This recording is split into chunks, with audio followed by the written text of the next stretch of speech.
Hello students, classroom solution के इस video में एक बार फिर से आपका स्वागत है। आज हम लोग क्लास 9 के यूनिट नंबर 3 कोऑर्डिनेट ज्योमेट्री अर्थात निर्देशांक ज्यामिति के भाग 2 में उसका परिचय प्राप्त करेंगे। ठीक है, जैसा कि हम लोग जानते हैं कि हम लोगों ने इसके भाग 1 में निर्देशांक ज्यामिति के कुछ विशेष बिंदु के बारे में अध्ययन किया था और उसी स्टेप में आगे बढ़ते हुए मैंने आज आपके लिए भाग 2 वीडियो तैयार किया है। आप इस भाग 2 को देखिए और पूरी तरीके से निर्देशांक ज्यामिति के बारे में आप जान सकते हैं। ये वीडियो क्लास 9 के साथ साथ क्लास 10 के बच्चों के लिए भी उपयोगी होगा।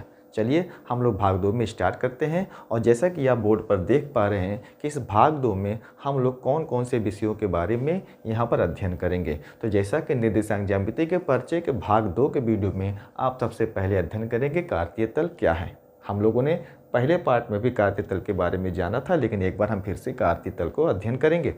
दूसरा बिंदु हमने लिया निर्देशांक अक्ष, तीसरा बिंदु हमारा है चतुर्थांश, चौथा बिंदु हमारा है मूल बिंदु, पांचवा और छठवां है भुज और कोटि, और सातवां कि किसी निर्देशांक अक्ष अर्थात जो कार्तीय तल होगा उसमें हमें किसी बिंदु का स्थिति कैसे ज्ञात करना है। चलिए बिना देर के हम इस वीडियो को स्टार्ट करते हैं। तो जैसा कि आप देख पा रहे हैं कि हमने एक कार्तीय तल के लिए x अक्ष और y अक्ष की रेखाओं को लेकर एक पूरा कार्तीय तल बना दिया है।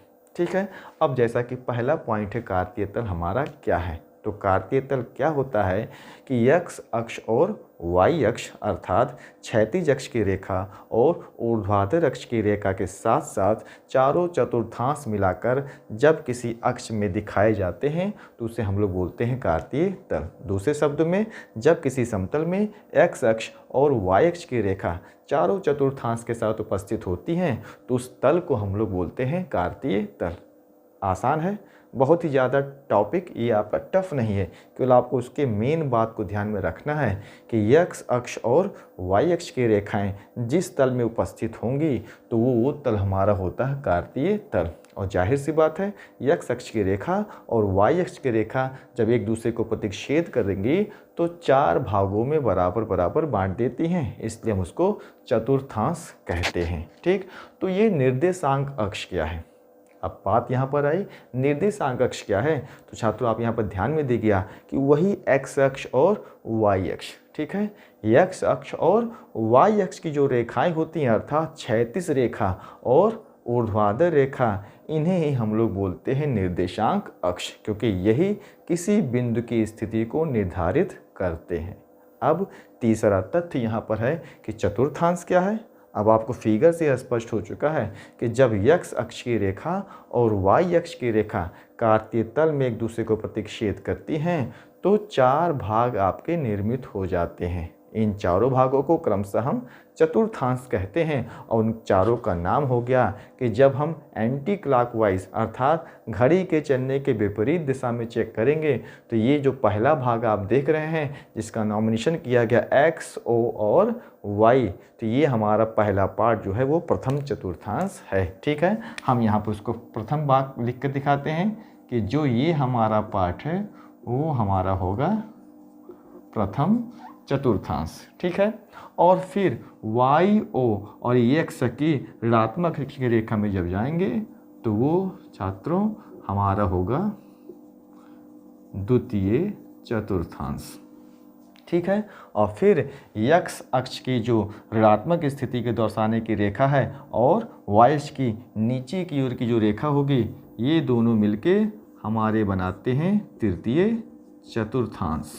ठीक है, और ये भाग जो आपको दिखाई दे रहा है इसको हम लोग बोलते हैं चतुर्थांश। तो ये देखिए स्पष्ट हो गया है कि जब x अक्ष की रेखा और y अक्ष की रेखा कार्तीय तल में एक दूसरे को प्रतिच्छेद करती हैं तो जो चारों भाग बनते हैं उन्हीं चारों भागों को हम चतुर्थांश कहते हैं। ठीक है, अब आता है आपका मूल बिंदु। तो जैसा कि आप फिगर में देख पा रहे हैं, थोड़ा सा हम इसको क्लियर कर देते हैं कि फिगर में आप देख पा रहे हैं कि x अक्ष और y अक्ष की रेखा एक दूसरे को प्रतिच्छेद कर रही हैं। आप जरा इस चित्र को आप पुनः देखेंगे, x अक्ष की रेखा और y अक्ष की रेखा एक दूसरे को प्रतिच्छेद करते हैं, तो जिस बिंदु पर प्रतिच्छेद करते हैं वो बिंदु हमारा होता है मूल बिंदु। और आप देख पा रहे हैं यहाँ पर जो ये बिंदु आपको शो किया जा रहा है वही बिंदु हमारा होता है मूल बिंदु। ठीक है, ये बिंदु हमारा क्या होता है, मूल बिंदु। अब आपसे प्रश्न पूछा जाता है कि मूल बिंदु का निर्देशांक क्या होता है, तो मूल बिंदु का निर्देशांक, चूंकि मूल बिंदु जो होगा वो y अक्ष से उसकी लांबिक दूरी और x अक्ष से उसकी लांबिक दूरी 0 होगी। इसी वजह से मूल बिंदु का निर्देशांक होता है 0 और 0, क्योंकि मूल बिंदु जो होता है वो x अक्ष से भी उसकी लांबिक दूरी अगर आप मापेंगे तो 0 प्राप्त होगा और y अक्ष से लांबिक दूरी मापेंगे तो 0 ही प्राप्त होगा। इसी वजह से उसका जो निर्देशांक होता है वो 0 और 0 होता है। ठीक है, अब हम चलते हैं x निर्देशांक अर्थात भुज और y निर्देशांक अर्थात कोटि, जो हमारे लिए इम्पोर्टेंट है। इसमें हम ध्यान देंगे कि ये जो भुज और कोटि का नाम लिया गया है, क्योंकि उसका 2 नाम है। आपसे प्रश्न पूछेगा x निर्देशांक का दूसरा नाम क्या है, तो आप x निर्देशांक को दूसरे शब्दों में भुज कहते हैं। y निर्देशांक का दूसरा नाम क्या है, तो y निर्देशांक को हम दूसरे शब्दों में कोटि कहते हैं। ये आपके लिए जानना आवश्यक है कि ये हम कैसे क्लियर करेंगे। चलिए, सपोज दैट अब हम मान लेते हैं कि इस हमारे पूरे चतुर्थांश में एक बिंदु हो गया यहाँ पर P। ठीक है, ध्यान दीजिएगा, वो बिंदु हमारा क्या है, P है। अब आपसे कहेगा कि इस P बिंदु का निर्देशांक आप बताइए। ठीक है, इस P बिंदु का निर्देशांक आप बता दीजिए। तो सबसे पहले हम जानेंगे कि भुज और कोटि, इनको लेते हुए हम इसकी जानकारी लेंगे। तो छात्रों, भुज मतलब होता है x का निर्देशांक अर्थात x का वैल्यू। आपको पहले भाग में बताया गया था कि किसी बिंदु की स्थिति निर्धारित करने के लिए आपको 2 निर्देशांक चाहिए, एक x निर्देशांक और एक y निर्देशांक। ठीक है, x निर्देशांक का मतलब भुज का मान चाहिए और y निर्देशांक का मतलब कोटि का मान चाहिए। कन्फ्यूज मत होइएगा, x निर्देशांक को ही भुज कहा जाता है और y निर्देशांक को हम लोग कोटि कहते हैं। लेकिन इसका मान हम खोजेंगे कैसे, आप देख लीजिए। यहाँ पर इसको हम उदाहरण के द्वारा समझेंगे कि अगर बिंदु P है जो आपको अक्षांश के माध्यम से दिखाई दे रहा है कि वो प्रथम चतुर्थांश में है, तो उसकी स्थिति भी निर्धारित करनी होगी। लेकिन सबसे पहले भुज और कोटि जानेंगे। तो भुज का मतलब होता है कि किसी बिंदु की y अक्ष से लांबिक दूरी, ध्यान दीजिएगा, उस बिंदु की y अक्ष से लांबिक दूरी हमारी कहलाती है भुज। अब देखिए, ये बिंदु P है तो अक्ष हमारा है y, तो इसकी लांबिक दूरी आपको ये दिखाई देगी।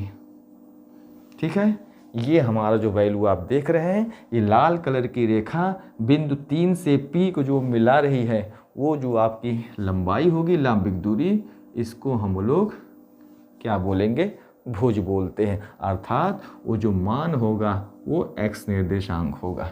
भुज को ही x निर्देशांक कहा जाता है। y अक्ष से किसी बिंदु की लांबिक दूरी को हम लोग भुज का मान कहते हैं। ठीक है, और सिमिलरली उसी तरीके से अगर इस बिंदु के लिए हम कोटि का मान प्राप्त करेंगे छात्रों, तो आप ध्यान दीजिएगा कि x अक्ष से उस बिंदु की लांबिक दूरी, अब ये x अक्ष हमारा यहाँ पर क्षैतिज रेखा है और वो बिंदु P है, तो उसकी लांबिक दूरी आप देखेंगे तो ये लांबिक दूरी आपकी होगी और ये मान होगा हमारा कोटि, जिसको हम कहते हैं y।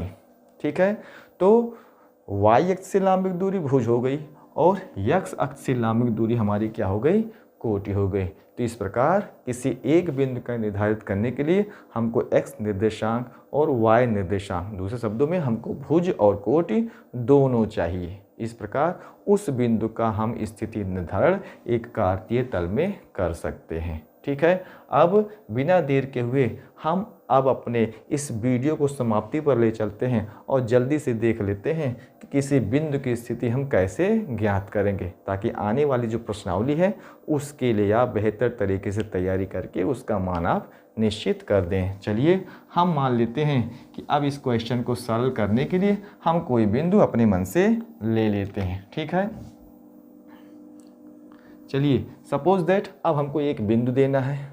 हम मान लेते हैं एक साथ 2-3 बिंदुओं को आपको दिखाते हैं कि हर एक चतुर्थांश में उसका निर्धारण कैसे होगा, लेकिन आपको ध्यान देना होगा, चतुर्थांशों का चिन्ह भी ध्यान में रखना होगा। एक बार फिर से देख लीजिए कि x अक्ष और y अक्ष, जब प्रथम चतुर्थांश में कोई बिंदु होगा तो वहाँ पर भुज और कोटि का मान दोनों आपको धनात्मक होते हैं, जैसा कि आप जानते हैं। ठीक है, द्वितीय चतुर्थांश में आने से x का मान ऋण और y का मान धनात्मक लिया जाता है। और इसी प्रकार तृतीय चतुर्थांश में आने से भुज और कोटि दोनों का मान हो जाता है ऋण, और चतुर्थांश में जाने से आप देखेंगे भुज का मान प्लस और कोटि का मान अर्थात y निर्देशांक जो होगा वो आपका माइनस में लिया जाएगा। ठीक है, ये चीज़ आप जानते हैं। अब इसको ध्यान में रखते हुए एक बिंदु की स्थिति का निर्धारण कर लेना है। चलिए हम मान लेते हैं कि एक बिंदु आपका यहाँ पर है, यहाँ हमने उसको कहा ये बिंदु हमारा है यस। ठीक है, अब एक बिंदु हमने कहा कि यहाँ पर दिया गया है, इस बिंदु को कहा हमने, वो बिंदु हमारा है टी। और फिर हमने कहा कि एक बिंदु हमारा है इस पॉइंट पर, इसको हमने कहा एम है। ठीक है, और फिर हमने कहा कि एक बिंदु हमारा इस स्थिति पर दिया गया है, इसको हमने कहा ये हमारा है पी। अब इन तीनों चारों बिंदुओं का हमको निर्देशांक ज्ञात कर लेना है। चलिए थोड़ा सा हम इसको क्लियर कर देते हैं और आप, ताकि आपको समझने में आसानी हो। और एक बिंदु हम लोग और ले लेते हैं, एक बिंदु हम लोग यहाँ पर ले लेते हैं। ठीक है, इसको हम लोग कह देते हैं आर। तो आपको एस, टी, आर, एम और पी का निर्देशांक बताना है और उसकी स्थिति निर्धारित करेंगे। तो छात्रों चलिए पहले चेक कर लेते हैं कि जो बिंदु हमारे दिए गए हैं वो किस चतुर्थांश में है और कहाँ पर हैं। फिर उसके बाद हम लोग भुज और कोटि का मान निकालेंगे। चलिए सबसे पहले हम बिंदु एस को देखते हैं। ठीक है, अब बिंदु एस जो है, बिंदु एस की एक्स अक्ष से दूरी जो होगी, एक्स अक्ष से लंबिक दूरी, तो सबसे पहले हमने देखा कि ये बिंदु एक्स अक्ष से इतनी लंबिक दूरी पर है। ठीक है, एक्स अक्ष से लंबिक दूरी ये जानते हैं कि हमारा कोटि का मान होगा। किसी बिंदु की एक्स अक्ष से लंबिक दूरी उसकी कोटि की मान होती है। तो आप देखेंगे ये कोटि जो है वो आपके 2 के बराबर है, यहाँ पर है। आप इसको ग्राफ पेपर पर समझेंगे तो ज़्यादा क्लियर होगा। ये जो वैल्यू दिया गया है कोटि का मान, ये आपको देखिए 2 यूनिट के बराबर है, इसका मतलब। और फिर जब इसकी एक्स अक्ष से लंबिक दूरी तो हमने जान लिया, अब वाई अक्ष से लंबिक दूरी अर्थात भुज का मान जानेंगे तो ये देखेंगे 3 यूनिट के बराबर है। ध्यान दीजिएगा, ये दूरी यहाँ पर है, तो इसके लिए भुज का मान हो गया 3 और कोटि का मान हो गया आपका 2। तो बिंदु यस का निर्धारण हो गया 3 और 2, जिसके लिए भुज का मान हो गया 3 और कोटि का मान हो गया 2। इस प्रकार अब हम चलते हैं बिंदु टी के निर्धारण के लिए।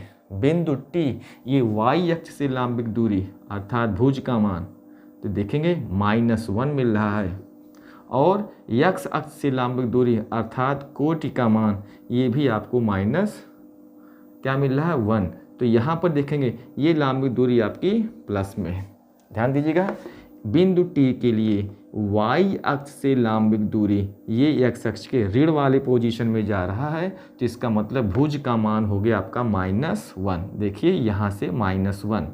और कोटि के लिए एक्स अक्ष से लंबिक दूरी तो ये ऊपर की तरफ जा रहा है, मतलब ये धनात्मक होगा, तो कोटि का मान हो गया आपका +1। तो बिंदु टी की स्थिति होगी -1 और 1, जिसमें भुज का मान -1 और कोटि का मान +1 हो जाएगा। ठीक है, अब इसी क्रम में हम आगे बढ़ते हैं पी के निर्देशांक के लिए। अब पी के निर्देशांक के लिए सबसे पहले हम देखेंगे कि वाई अक्ष से उसकी लंबिक दूरी कितनी है। तो दिखाई दे रहा वाई अक्ष से लंबिक दूरी, देखिए ये हो गई वाई अक्ष से लंबिक दूरी इसकी जो है, तो ये वाई अक्ष से कितनी दूरी पर है -2। वाई अक्ष से इसकी लंबिक दूरी कितनी हो गई -2। तो वाई अक्ष से इसकी लंबिक दूरी मतलब वो एक्स का मान है। ठीक, अब हम इसको चेक करते हैं कि एक्स अक्ष से इसकी लंबिक दूरी, तो ये रेड लाइन आपकी एक्स अक्ष है, ये उसकी लंबिक दूरी हो गई, तो ये -3। तो यहाँ पर उसकी स्थिति हो गई -2 और -3। ये बिंदु पी का हो गया। लेकिन कभी कभी विशेष परिस्थिति आती है कि वो बिंदु किसी अक्षांश पे, मतलब किसी चतुर्थांश पे ना होकर जस्ट अक्षांश पर दे दिए जाते हैं, या तो वो एक्स अक्ष पर रहेगा या तो वाई अक्ष पर रहेगा, जैसा कि बिंदु एम और बिंदु आर। हम गौर करते हैं बिंदु एम, तो बिंदु एम की वाई अक्ष से लंबिक दूरी आप 0 है। यहाँ पर आप देख पा रहे हैं कि वो बिंदु वाई अक्ष पर है ही नहीं, उसकी लंबिक दूरी वाई अक्ष से 0 होगा। हाँ, लेकिन यहाँ पर जो उसका कोटि का मान निकालेंगे तो कोटि का मान 0 हो जाएगा, क्योंकि वो x से बड़ा ही नहीं है y की तरफ। तो यहाँ जब हम बिंदु m का निर्धारण करेंगे तो बिंदु m देखिए, इसकी ये y एक्सिस से जो लंबिक दूरी है, देखिए रेड लाइन की तरफ चलेंगे हम। बिंदु m के लिए किस लाइन की तरफ चलेंगे? रेड लाइन की तरफ चलेंगे। तो ये उसकी हो गई x का मान 2। लेकिन आप देख रहे हैं x अक्ष से वो आप उसकी लंबिक दूरी नहीं माप पाएंगे, क्योंकि वो x अक्ष पर ही है, वो x अक्ष से बाहर गया ही नहीं है। इसका मतलब उस बिंदु के लिए कोटि का मान क्या हो जाएगा? 0। तो ये आप ध्यान दीजिएगा कि अगर कोई बिंदु किस अक्ष पर हो, x अक्ष पर होगा, तो उसका निर्देशांक जो होगा वो x और 0 होगा। मतलब x अक्ष पर होगा तो आप भुज का मान तो लिख सकते हैं, लेकिन चूंकि x अक्ष से उसकी लंबिक दूरी अर्थात कोटि का मान आप नहीं पाएंगे, तो उसके जगह पर आप क्या लिखेंगे? 0। और इसी क्रम में कि अगर वो बिंदु आपका हो जाए किस अक्ष पर? y अक्ष पर, तो आप ध्यान रखेंगे ये बिंदु जैसा कि r है, ये बिंदु आपका r पे है, तो x अक्ष से इसकी लंबिक दूरी आप नहीं पाएंगे, क्योंकि x अक्ष से वो लंबिक दूरी आप नहीं मापेंगे। तो इसका मान जो होगा तो x अक्ष से हो जाएगा 0 और इसका मान हो जाएगा 3। तो इस बिंदु का निर्धारण जो होगा वो कोटि का मान होगा 0 और 3 होगा। तो इस प्रकार आप ध्यान देंगे कि इस तरीके से किसी भी बिंदु की स्थिति का निर्धारण हम चतुर्थांश में कर सकते हैं। तो आज हम लोगों ने इस भाग 2 को भी समाप्त कर लिया। आने वाले वीडियो में हम लोग प्रश्नावली 3.1, 3.2 और 3.3 को हम बारी बारी से हल करेंगे। उम्मीद करते हैं कि वीडियो आपको पसंद आएगा और अब आप कोऑर्डिनेट ज्योमेट्री के बेसिक्स को ध्यान में रखते हुए, मेन बिंदुओं को, तथ्यों को ध्यान में रखते हुए प्रश्नों को आसानी से हल कर लेंगे। उन लोगों से रिक्वेस्ट है कि जो चैनल पर पहली बार है वो चैनल को सब्सक्राइब ज़रूर कर लें। कमेंट करके बताएं कि वीडियो आपको कैसी लगी। बहुत बहुत धन्यवाद।